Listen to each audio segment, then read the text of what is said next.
ठाकरे गटाचे नेते संजय राऊतांनी फडणवीसांनी मवियावर केलेल्या टीकेला प्रत्युत्तर दिले।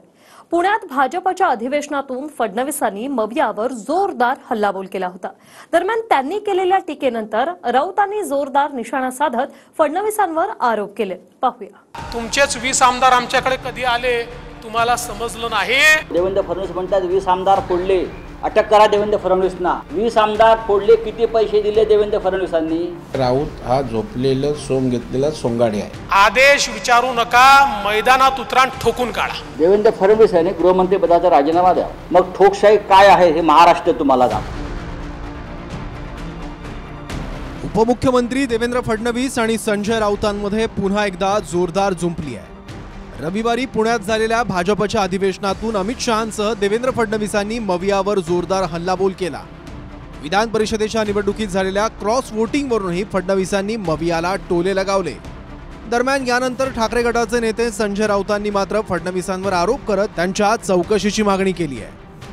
आम्ही विधान परिषदेच्या निवडणुकीत एक टाचणी लावली, यांचा फुगा फुटला हे सांगत होते। आता महायुतीची मतं फुटणार, महायुतीचे आमदार आमच्याकडे येणार, इतके आमदार आमच्या संपर्कात आहेत, इतके आमदार आमच्याकडे येणार।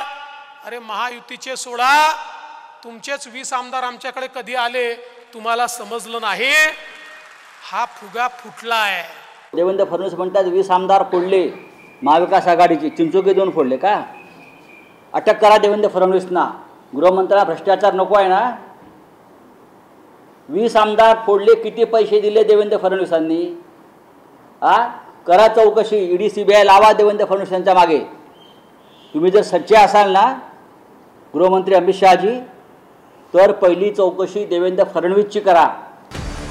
पुण्यात कार्यकर्त्यांना संबोधित करताना देवेंद्र फडणवीस चांगलेच आक्रमक झाले होते। दरम्यान यावेळी देवेंद्र फडणवीसांनी मैदानात उतरून ठोकून काढण्याची भाषा केली। देवेंद्र फडणवीसांच्या या वक्तव्यावरही संजय राऊतांनी आक्षेप घेत त्यांच्या राजीनाम्याची मागणी केली। मी तुम्हाला एक गोष्ट सांगतो, आज तुम्हाला परवानगी देतो, ज्याला बॅटिंग करायची आहे बॅटिंग करा, मैदानात उतरा, बाकी आदेश विचारू नका, मैदानात उतरा, ठोकून काढा। महाविकास आघाडीच्या लोकांना ठोकून काढा म्हणजे काय? ही ठोकशाहीची भाषा तुम्ही करताय। गृहमंत्री राजीनामा द्या, अमित शहानी आणि देवेंद्र फडणवीस यांनी गृहमंत्री पदाचा राजीनामा द्या आणि भाषा करून दाखवावी ठोकशाहीची, मग ठोकशाही काय आहे हे महाराष्ट्र तुम्हाला दाखवेल। देवेंद्र फडणवीसांनी केलेल्या टीकेनंतर संजय राऊतांनी त्यांच्यावर हल्लाबोल केला। तसंच देवेंद्र फडणवीसांवर राऊतांनी गंभीर आरोपही केले आहेत। मात्र राऊतांनी डागलेल्या टीकास्त्रानंतर भाजपच्या प्रवीण दरेकरांनीही राऊतांना जोरदार प्रत्युत्तर दिलं आहे। मला वाटतं एकतर राऊतांना दृष्टिदोष झालेला आहे किंवा ऐकायला तरी कमी येत असेल, परंतु आपण झोपलेल्याला जागं करता येतं, झोपेचं सोंग घेतलेल्याला जागं करता येत नाही। आणि राऊत हा झोपलेलं सोंग घेतलेला सोंगाडी आहे। देवेंद्र फडणवीसांनी भाजपच्या अधिवेशनात विधानसभेवरही भाष्य केलं। महाराष्ट्रात पुन्हा एकदा महायुतीचाच मुख्यमंत्री होणार असल्याचा दावा फडणवीसांनी केला। मात्र 2 समाजात तेढ निर्माण करून फडणवीसांना मुख्यमंत्री व्हायचंय असा आरोप सुषमा अंधारेंकडून करण्यात आला।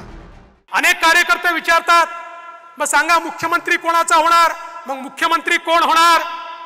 तुम्हाला आजच सांगतो, मुख्यमंत्री महायुतीचाच होणार। एकच लक्ष आहे, पुन्हा या महाराष्ट्राची सेवा करण्याकरता आपलं सरकार स्थापन करणं आणि त्याकरता वाटेल ती किंमत कार्यकर्ता मोजायला तयार आहे। फडणवीसांची इच्छा काहीच नाहीये हो। फडणवीसांना ना गरीब मराठ्यांना आरक्षण द्यायचंय, ना सरसकट मराठ्यांना आरक्षण द्यायचंय। फडणवीसांना फक्त आणि फक्त कधी हिंदू मुस्लिम तर कधी मराठा ओबीसी असे सगळे वाद लावून महाराष्ट्राच्या मुख्यमंत्री पदाची खुर्ची कशी बळकावता येईल एवढाच एक स्वार्थ त्यांना साध्य करून घ्यायचा आहे। आगामी विधानसभेच्या पार्श्वभूमीवर सत्ताधारी विरोधकांमध्ये आरोप प्रत्यारोपाचा सामना रंगलाय। पुण्याच्या अधिवेशनातून देवेंद्र फडणवीसांनी मवियाला टार्गेट करत जोरदार हल्लाबोल केला।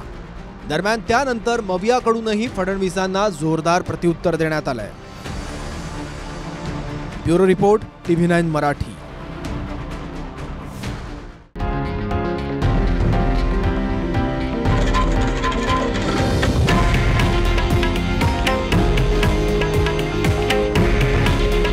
हे आहे देशातील नंबर 1 न्यूज नेटवर्क आणि आपण पाहत आहात TV9 मराठी. काळजी तुमची, हित महाराष्ट्राचं.